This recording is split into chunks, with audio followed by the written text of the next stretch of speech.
हरे कृष्ण। हरे कृष्णा। श्रीला प्रभुपाद की जय। आज हम जय chapter 3 only he could lead them, केवल वही उनका मार्गदर्शन कर सकते थे, का लास्ट पार्ट 10 डिस्कस करेंगे। तो पहले हम प्रेयर्स कर लेते हैं। नमा ओम विष्णु पादाय कृष्ण पृष्ठाय भूतले श्रीमते लोकनाथ स्वामी इति नामिने।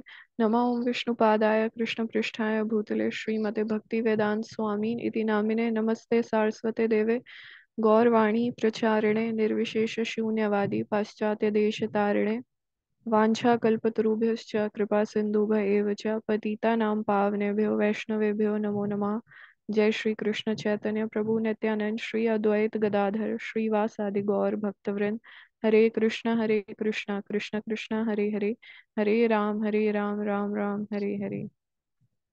तो हमने लास्ट टाइम डिस्कस किया था कि कैसे प्रभुपाद दिल्ली में है, चिप्पीवाड़ा से अब वृंदावन गए, और वृंदावन में कैसे प्रभुपाद के डिसाइपल्स दामोदर टेम्पल में जाते हैं, दामोदर मंदिर में जाते हैं, और उनका एक बहुत ही अलग अनुभव रहता है जब वहाँ के प्रीस्ट उनसे पूछते हैं कि आपकी सबसे फेवरेट डीटी कौन सी है। तो तब उन्हें क्या महसूस अनुभव होता है कि प्रभुपाद स्वामी जी जो हैं वो सबसे अलग हैं, और हमारा मार्गदर्शन केवल स्वामी जी ही कर सकते हैं। क्योंकि उन्हें ऐसा लगता था कि सारे भारतीय एक जैसे होते हैं, लेकिन यहाँ आके उन्हें पता चलता है ऐसा नहीं है, प्रभुपाद अलग है। तो अब आगे हम डिस्कस करेंगे।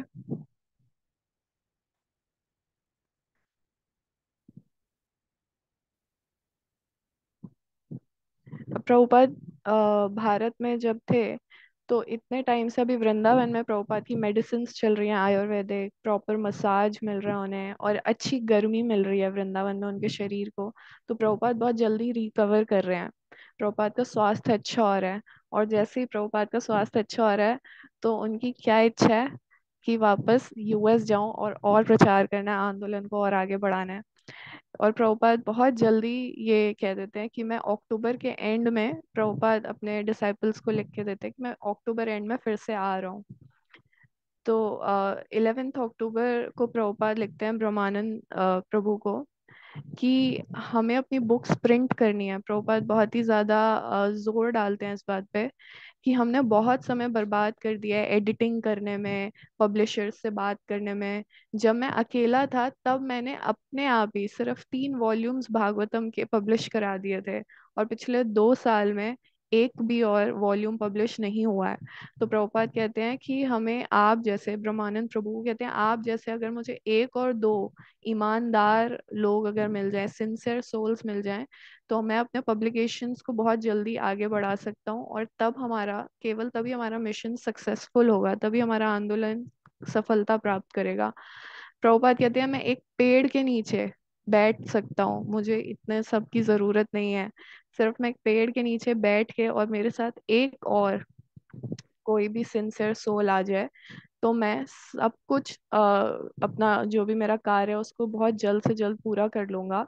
और मैं ये जो इतनी जो मुझे बीमारियां हो रही हैं, और मैं उसके इलाज के लिए जो इतना इधर उधर हुआ हूँ, मुझे कोई बीमारी भी नहीं होगी अगर मैं सिर्फ एक पेड़ के नीचे बैठ के अपना कार्य करूँ तो फिर जैसे ही ये जो खबर है यूएस में पहुंचती है कि प्रभुपाद आ रहे हैं यूएस, तो वो सब इतने उत्साही हो जाते हैं और वो इतने खुश हो जाते हैं। सबने वैसे ही जब प्रभुपाद जा रहे थे भारत, तो सबने एक एक एरिया, एक एक को एलोकेट कर दिया था, सबको दे दिया था, किसी को बॉस्टन, किसी को बुफेलो, किसी को लॉस एंजलिस।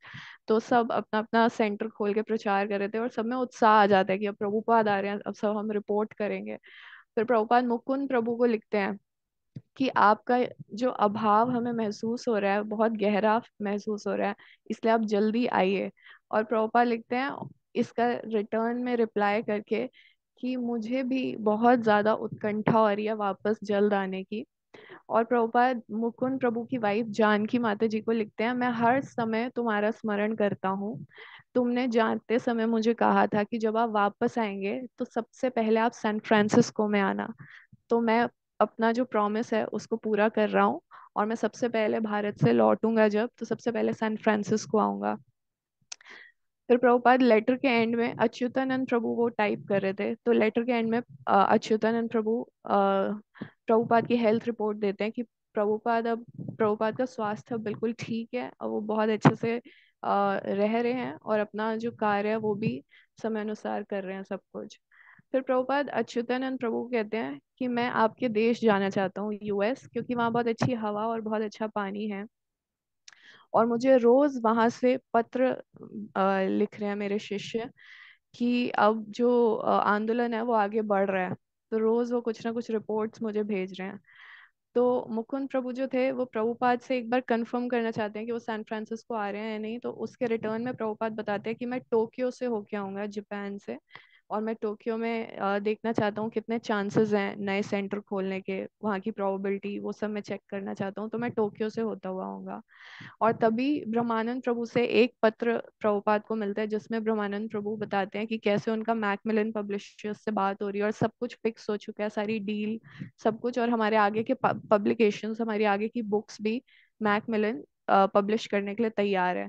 तो प्रभुपाद ये सुन के बहुत प्रसन्न होते हैं और वो अपने आगे के प्लान्स ब्रह्मानंद प्रभु को लिखते हैं कि हमारा सिर्फ न्यूयॉर्क में अगर एक पब्लिशर है तो हम सिर्फ एक जगह से अपने आंदोलन को पूरे संसार में फैला सकते हैं, पूरे पृथ्वी पे।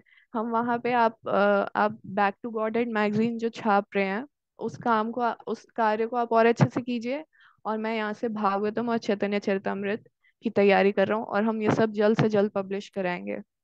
और प्रभुपाद बैठ के असेस कर रहे थे कि क्या मैंने अभी तक प्राप्त कर लिया है, क्या मेरे आगे के प्लान्स हैं और कैसा मेरा प्रोसेस रहेगा आगे के जो प्लान्स हैं इनको एग्जीक्यूट करने का, इन सबको पूरा करने का। इस तरह से प्रभुपाद एनालाइज कर रहे थे, असेस कर रहे थे। फिर प्रभुपाद अच्युतानंद प्रभु को कहते हैं, फिर प्रभुपाद अच्युतानंद प्रभु को कहते हैं कि आप भारत में रह के ही कृष्ण भावनामृत का प्रचार करेंगे। और प्रभुपाद कहते हैं और आप मेरे लिए प्रार्थना कीजिए कि मैं अ, अच्छे से अमेरिका पहुंच जाऊं। तो अच्युतानंद प्रभु बहुत दुखी होते हैं। वो कहते हैं आप मुझे छोड़ के जा रहे हैं और फिर मुझे कह रहे हैं मैं आपके लिए प्रार्थना करूं। तो प्रभुपाद कहते हैं कि आप ऐसा मत सोचिए, अगर आप मेरी शिक्षाओं का अच्छे से पालन करेंगे तो आप मुझसे विलग नहीं हैं, आप मुझसे अलग नहीं हैं। आप मेरी शिक्षाओं का अच्छे से पालन कीजिए और उसका प्रचार कीजिए। अगर आप ठीक से प्रचार करेंगे तो आप स्ट्रांग होंगे कृष्ण कॉन्शियसनेस में, और तभी हमारे अंदर जीवन है कृष्ण भावनामृत में। अगर हमारा प्रचार हो गया तो हम स्थिर हो जाएंगे, और अगर हम स्थिर हो गए तो हमारा जीवन कुछ नहीं है फिर। तो प्रभुपाद कहते हैं कि इसलिए आप भारत में प्रचार कीजिए। भारत में सबको ऐसा लगता है कि हमें सब पता है कृष्ण के बारे में, इसलिए, लेकिन ये सच नहीं है। प्रभुपाद कहते हैं ये सत्य नहीं है। उनको ऐसा लगता है कि उन्हें सब पता है लेकिन उनको कुछ नहीं पता है। इसलिए आप जाके उन्हें बताइए, और जब आप बताएंगे कृष्ण के बारे में तो वो सुनेंगे, वो आपकी प्रशंसा करेंगे। उनको ये बताइए कि कृष्ण के बारे में सुनने का कोई अंत नहीं है। ऐसा कभी कोई नहीं कह सकता कि मैंने सब जान लिया कृष्ण के बारे में। There is no end to hearing about Krishna, क्योंकि कृष्णा जो है वो अनलिमिटेड है, वो अनंत है। तो इसलिए उनकी कथाएं भी अनंत है। तो इसलिए जब आप बोलेंगे तो सब आपकी प्रशंसा करेंगे, और आप बिल्कुल भी डू नॉट फियर, आप बिल्कुल भय मत रखिए अपने हृदय में। प्रभुपाद ये ऐसे अश्योर करते हैं। उसके बाद प्रभुपाद यूएस जा रहे हैं फ्लाइट से, और फ्लाइट में सब प्रभुपाद को देख रहे हैं। भारत से जा रही है फ्लाइट यूएस। तो सब भारतीय देख रहे हैं, एक सन्यासी वेश में कोई आके बैठा है। सबको ऐसा लग रहा है कि क्योंकि प्रभुपाद पहली बार तो शिप में गए थे ना, तो इस बार फ्लाइट से जा रहे हैं। सबको लग रहा है कि ऐसी कोई बूढ़ा सा व्यक्ति कोई आके बैठा है, इनको तो हिंदी ही आती होगी, अंग्रेजी तो नहीं समझ आती होगी। फिर प्रभुपाद जब इंग्लिश में कहते हैं फ्रूट्स चाहिए उन्हें, तब उनको लगता है कि अच्छा ये तो अंग्रेजी भी बात कर पाते हैं। लेकिन फिर वो ऑब्जर्व करते हैं कि वो कितने विनम्र व्यक्ति बैठे हैं, और वो ऑब्जर्व कर रहे होते हैं कि प्रभुपाद सारा टाइम, सॉरी, हाँ, प्रभुपाद सारा टाइम बैठ के सिर्फ अपना जप कर रहे हैं या कोई शास्त्र का अध्ययन कर रहे हैं, और थोड़ा सा वो रेस्ट करते हैं बीच में। और यहाँ पे सतस्वरूप दास गोस्वामी महाराज लिखते हैं कि उन लोगों को क्या पता कि ये कितने महान व्यक्ति उनके बीच में बैठे हैं। इनके अभी 2 सेंटर यूएस में खुल चुके हैं, और जो कि बहुत जल्द समय आने पर पूरे विश्व में फैल जाएगा। इन लोगों को क्या पता कि कुछ लोग कितना उत्कंठा से यूएस में जवान का इंतजार कर रहे हैं, उनका वेट कर रहे हैं बहुत ही एंशियस होके कि कब प्रभुपाद आएंगे। और उन लोगों को क्या पता कि इनकी दी हुई भगवत गीता मैकमिलन ने पब्लिश करनी स्टार्ट कर दिया और वो पूरे विश्व में डिस्ट्रीब्यूट होगी, उसका वितरण होगा। उनको नहीं पता, वो कोई कोई इंक्वायरी भी नहीं कर रहा था, कोई पूछ भी नहीं रहा था स्वामी जी से कि वो क्या कर रहे हैं। प्लेन में सब उन्हें देख रहे हैं लेकिन कोई इतना रुचि नहीं दिखा रहा। तो इस तरह से फिर जब प्लेन लैंड करता है यूएस में, उसके बाद प्रभुपाद जैसे ही उतरते हैं, तो जब वो टर्मिनल पे भी पहुंचते भी नहीं है और सारे उनके कुछ शिष्य उन्हें मुस्कुराते हुए वेव करते हैं ऐसे हाथ ऊपर करके, और फिर हरे कृष्णा कीर्तन स्टार्ट कर देते हैं, और प्रभुपाद भी उनकी तरफ देख के मुस्कुराते हैं। और फिर वो तुरंत प्रभुपाद को प्रणाम करते हैं। उसके बाद प्रभुपाद जब टर्मिनल से इमिग्रेशन के लिए वॉक कर रहे थे एयरपोर्ट पे, तो शीशे के उस पार उनके शिष्य खड़े थे, वो भी प्रभुपाद के साथ साथ वॉक कर रहे थे, मतलब बीच में ग्लास का फर्क था। और कुछ भक्त रो रहे थे बहुत।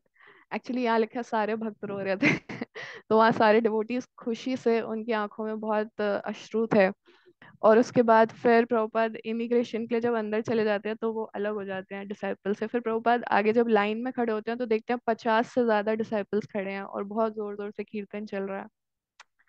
सारे शिष्य देखते हैं कि प्रभुपाद जब भारत से आए हैं 5 महीने बाद, तो वो बहुत ज्यादा मतलब उत्साही भी दिख रहे हैं और उनकी स्पिरिट भी बहुत हाई दिख रही है। मतलब अब उनका स्वास्थ्य भी बिल्कुल ठीक दिख रहा है। फिर जब कस्टम ऑफिसर चेक करते हैं प्रभुपाद के बैग्स, तो प्रभुपाद का बैग जब खुलता है तो उसमें कुछ साड़ियाँ होती हैं जो प्रभुपाद अपनी शिष्यों के लिए लाते हैं, माताओं के लिए कुछ साड़ियाँ लेके आते हैं।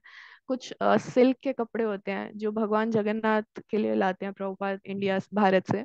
कुछ करताल होती हैं, कुछ सैफरन धोती कुर्ता होता है, और कुछ आयुर्वेदिक मेडिसिन होती हैं। तो वो आयुर्वेदिक मेडिसिन देख के कस्टम ऑफिसर्स थोड़ा प्रभुपाद को परेशान करते हैं कि ये क्या है, और पूरी बॉटल्स खोल के सूंघने लगते हैं, और उसमें प्रभुपाद का थोड़ा सा समय वेस्ट होता है। लेकिन उसके बाद फिर वो सब छोड़ के खुला छोड़ देते हैं और प्रभुपाद अकेले, मतलब ये ऐसे ही होता है एयरपोर्ट पे, वो सब खुलवा देते हैं और उसके बाद फिर आप अकेले साइड में बंद करो। फिर प्रभुपाद के लिए वो अकेले पूरा बैग बंद करना थोड़ा सा डिफिकल्ट हो रहा था, तो उसमें भी प्रभुपाद का समय बर्बाद होता है। तभी कोई पीछे से व्यक्ति आता है। तो वहां से जब डिसाइपल्स देख रहे थे तो उनको ऐसा लग रहा था कि स्वामी जी को परेशान कर रहे हैं कस्टम ऑफिसर्स। वो हेल्प करना चाहते थे प्रभुपाद की, लेकिन वो कुछ कर नहीं सकते थे क्योंकि वो शीशे के उस पार थे। तो वो बहुत ज्यादा चिंतित हो रहे थे कि क्यों स्वामी जी को परेशान कर रहे हैं कस्टम ऑफिसर्स। फिर प्रभुपाद अकेले जब बैग बंद कर रहे थे तो भी उनको अच्छा नहीं लग रहा था। फिर जब प्रभुपाद बाहर आते हैं तो इतना जोर से, यहाँ पे लिखा है देवर चैंटिंग मैडली, तो इतना जोर से कीर्तन करते हैं प्रभुपाद को देख के, इतने प्रसन्न होते हैं वो। और फिर सब लाइन में खड़े होकर फ्लावर्स देने लगते हैं और उनको गार्लैंड्स बनाते हैं। कुछ लोग दंडवत कर रहे होते हैं। फिर प्रभुपाद उनके बीच से बिल्कुल जैसे लविंग फादर की तरह निकलते हैं और उनसे रेसिप्रोकेट करते हैं प्रभुपाद। तो यहाँ आज हमारा अध्याय 3 का संपन्न होता है आज, और फिर हम नेक्स्ट टाइम चैप्टर 4 डिस्कस करेंगे। श्रीला प्रभुपाद की जय। श्री प्रपाद की जय। श्री प्रपाद के डिसाइपल्स की जय। यमुना सुंदरी देवी दासी की जय।